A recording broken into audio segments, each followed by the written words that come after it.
do you fancy watching? I think CSI's on. Okay.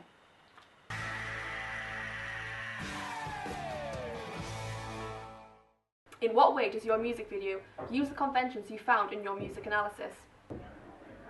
We use close-up shots of the singer and all the instruments with certain lyrics and beats, say a drum beat, and we use close-ups of actors in the narrative to show the emotion or reactions to things happening.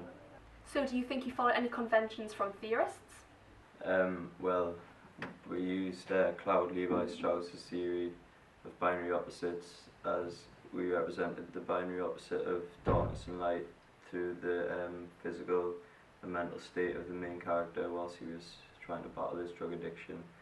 And we used Ferdinand de Saussure's theory of the signified and the signifier as an example of this is the red lipstick of the drug in the video was the signifier, and the signified was temptation for the main character. What about the relapse and killing scene? Well, we took direct inspiration from Mike Posner's club scene in Tucapel and Ibiza, where there's lots of dark red lighting and slow motion editing, and also Eminem's Spacebound. At the end of the video, he's strangling someone and they're disappearing at the end of, once he's done struggling, she's just disappeared, and we use that in ours as well. How did your music video develop conventions? Well, we developed Mike Posner's video again, as although we used the same kind of editing and the same kind of lighting. We also added the sound of tinnitus, which is the high-pitched noise, to increase the effect. And we developed the usual conventional music videos because we started with an establishing shot of the city, although not many music videos do. And we also use a much darker narrative than most videos, but we thought this was more effective as our video needs to have a more sinister feel than others. And we also developed Laura Mulvey's theory of visual pleasure in the male gaze, as although the male character does have the bearer of the look, he also the female character is also powerful instead of passive, which is what her theory suggests. So tell me how your music video challenged conventions. Well, we had a girl in the band, which challenges the stereotypical all-male band of this genre, and also the videos that we looked at. And we also challenged Andrew Goodwin's theory on feminism, which states that women are usually presented as very passive, but the female in our video is really powerful. And at the start of our video, we had cut the blacks because we thought it matched the beat really well, and we thought that was effective also. And in our band shots, there was a lot of shots that were quite far away from the band, but we did this because we thought that the location we had was good, and most music videos don't use this, but we thought it really brought out our location. And then the videos that we were analysing, the band members were usually in the narrative in some way, but none of our band members were really that good actors, so we decided to get actual actors for that instead of the band members. And then we also used an outdoor location, even though in the videos we looked at, they're usually on a stage in some room with perfect lighting and everything, but we thought the bad weather mixed with the location really brought out the feel of our video. So James, tell me how your digipack used conventions. Well, first of all, we decided against using the band on the front cover because none of our research indicated that it would be the right thing to do. So we also included advertising for the deluxe features on the digipack, which just shows whoever's looking at it that there's actually bonus tracks that we've included on the album. And also we decided to use an image on the back of the digipack rather than actually just having some blank space, so there's actually room for both the image and the text. And did your digipack develop any conventions? Well, based on the actual genre of this, we decided that rather than having the band on the front, we weren't going to go for that. And so we decided that rather than actually not having the band on whatsoever, we'd actually go ahead and just put it on the inside cover instead, which kind of, rather than going against what we found is in our research, we actually decided that we were going to include it, but we were going to develop it in some way. So we decided that the inside cover was the right thing. What about challenge? Did your digipack challenge any conventions in any way? Basically, a lot of our research for our digipacks indicated that we shouldn't use track numbers, but actually to make it more clear to the consumer, we decided that actually we would use track numbers after all. The female band member is presented as powerful as the male band members, which goes against Laura Mulvey's theory that she states that women are often sexualised. Also, Andrew Goodwin suggests women are passive, which we have also subverted, as the female band member looks strong and independent in the image included in the digipack. And what about your advert? Did that use any conventions? Well, we included key pieces of information on the advert about what the advert is selling, such as the name of the album, the band's name, everything like that. But also had an image of the band on the advert, which is basically done in nearly every advert that we looked at.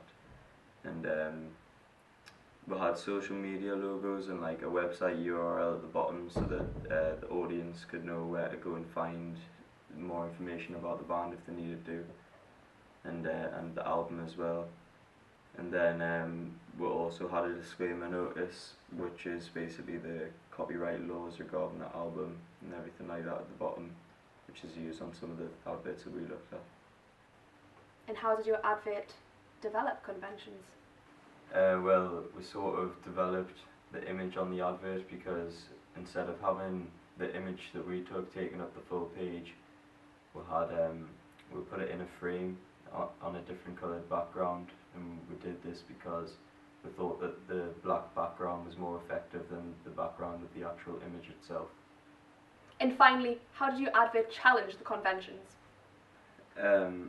We challenged the usual convention of a female being sexualised, as is Laura Mulvey's theory, as in our band and in the photo we use on our advert.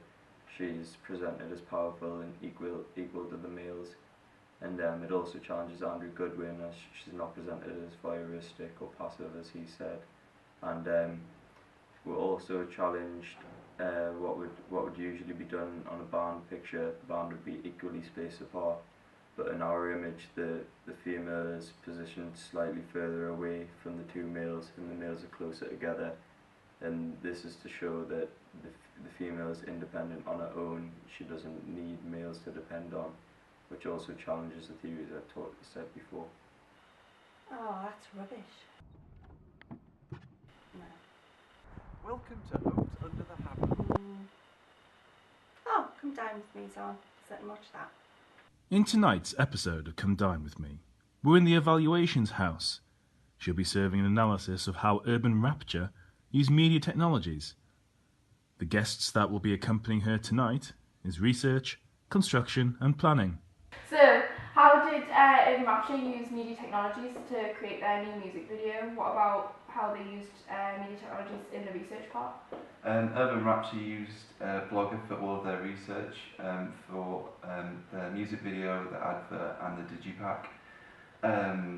And to get research, they used Google and Wikipedia to get a lot of information to help improve those three different things. And they collected a lot of research using social media as well. And they presented this all in the form of Blogger, yeah? Yeah, they used like Google and stuff to collect all the images, and YouTube to collect like the videos of the music videos that they wanted to look at from the same genre. Yeah, they analysed music videos on the blog, didn't they? Yeah, and the digipacks and the adverts, they got ideas on how to make theirs. Yeah. What about how they used it in the planning stages? Well, they started off by, first of all, they went on the Blogger and started a blog for the entire project, and then they went onto Adobe Premiere Pro and they created an animatic by creating a storyboard of how the whole video was going to go, and then they placed each section of the storyboard onto Adobe, and then created a video, like a slideshow almost, through Premiere. And then next they created a planning sheet and put it onto Blogger of when people were available to film and things like that. And they also created a planning sheet of who was going to do what blog posts and when they were going to do it. They made these sheets through Excel and Word and things like that. And then they also made another table on Word for the roles of the group, like who was going to be on camera and who was going to be on lights and things like that. And they put all of this in the blog all the way throughout. Yeah. What about in terms of the construction? Well, a lot of Adobe products were used throughout the construction, so Adobe Media Encoder, that was used to encode all of the footage that was taken, and then to include the actual music video, the animatic, the rough cut.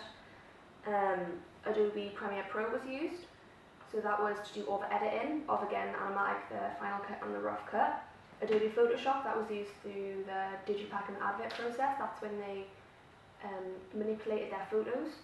They used Adobe InDesign, which was how they created the digipack and advert, where they laid everything out, laid the text on, and then they used Adobe Sound Pro, which was for the club scene, so that's how they made the distorted music. And then Adobe After Effects, that was used to remove a mishap that had happened during filming when they'd left the tripod in the background, so they went frame by frame using Adobe After Effects to cut that tripod out. Which made it look so much better because it was so obvious when we watched that original one. And then we saw the changed one, it was so much better. It was definitely needed. And what about how they use media technologies in the evaluation? Well, it was quite similar to the music video really, because they had to use the same Adobe products with Encoder and Premiere Pro to encode the footage and also to edit all of the stuff together. But it was obviously more like complex with Premiere Pro this time because they've used a lot of green screen work, so it was a lot more complex on working with all of that to try and make it all fit in. And I think they're going to put some voiceovers in, which is going to be harder to match it. And I think it'll work. Yeah. Where's the food? Oh, I'm sick of this now, like. Hello and welcome to I'm a Celebrity. Get Me Out of Here! Oh, Planet is one, that'll do. And here we have a wild digipack. This digipack links to the music video as it focuses on temptation to the dark side. The image of the smoke on the back of the digipack can insinuate drug abuse and addiction. The image of the woman in high heels used on the front cover shows a powerful female taking control, which links to the female role in the video. On the inside of the digipack, an image of the band is used. The photo was taken in an urban, edgy location, which links with the locations used throughout the video. The lips on the CD were used to portray temptation and seduction through society's sexualization of red lips. This links to the female role in the video, as she was seen as a temptress in red lipstick. Finally, the title of the digipack, Temptress, links to the concept of temptation towards the drug in our music video. This was important in telling the story that a woman can tempt and be in control of a male, which contradicts certain theories such as Andrew Goodwin and Laura Mulvey. On the other side of the woods, a wild advert can be found. The main image used is a picture of the band in an edgy location, with graffiti in the background. This mise-en-scène helps to portray the edgy and powerful image we wanted to create for the band. The colours of the graffiti have been increased in contrast to make them stand out against the black background.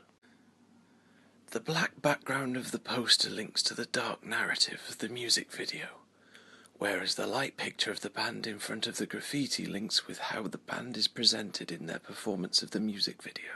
The binary opposite of light and dark is used in our video to show the struggle between sobriety and addiction. This light and dark contrast is presented in both our digipack and our advert. There is trouble in the woods now for our digipack and advert. A pack of digipacks have spotted Urban Rapture's digipack and are determined to chase it out of their part of the woods. The same thing has now happened to Urban Rapture's advert, which is now moving quickly away from the threatening pack of adverts. The two ancillary texts have managed to escape and find solidarity within each other.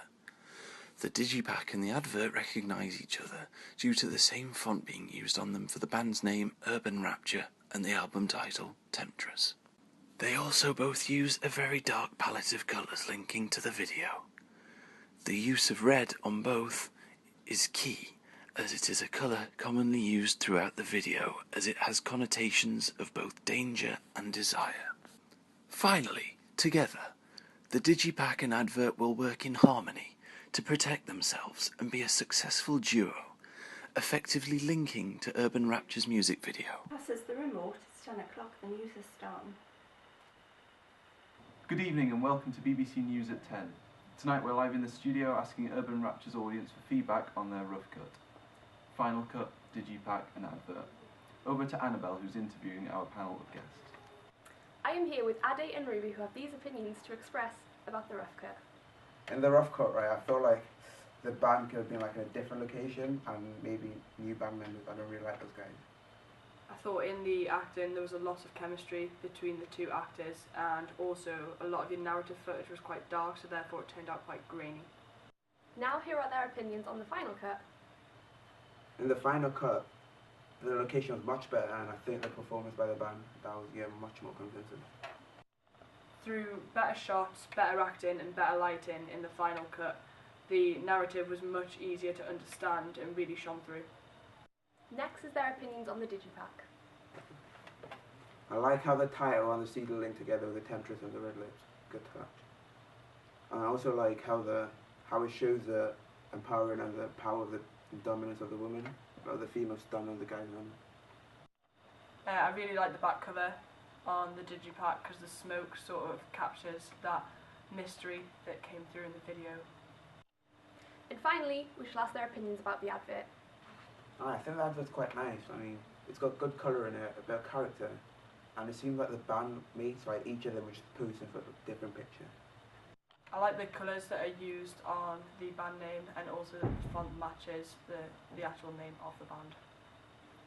Now back to my correspondent James, who will discuss how they used the rough cut feedback through the process of creating their final cut. Thanks, Annabelle. The first thing Urban Rapture wanted to change was the performance footage. They used the drama studio in the rough cut where it was difficult to get the lighting correct, and a lot of the footage wasn't suitable for the final cut. As a result of the feedback they received from the audience, they decided to use an outdoor location with a graffiti background. This gave the overall images of the band a much more edgy feel. Another point was the acting in the narrative. Some of it wasn't as strong as the audience thought it could be. They took this on board in the process, moving from the rough cut to the final cut, so this is another thing they worked on with their actors. The acting is much better in the final cut, as you can see, which the band and production company were much happier about. Another piece of feedback we heard about was the pace of editing during the song. Urban Rapture decided to change the pace of their editing by getting more angles of the same shot and editing them together to match the pace of the song, and also to make it more interesting to watch. Over to Jamie Adams with the weather. Well, there's a lot about Urban Rapture on TV tonight.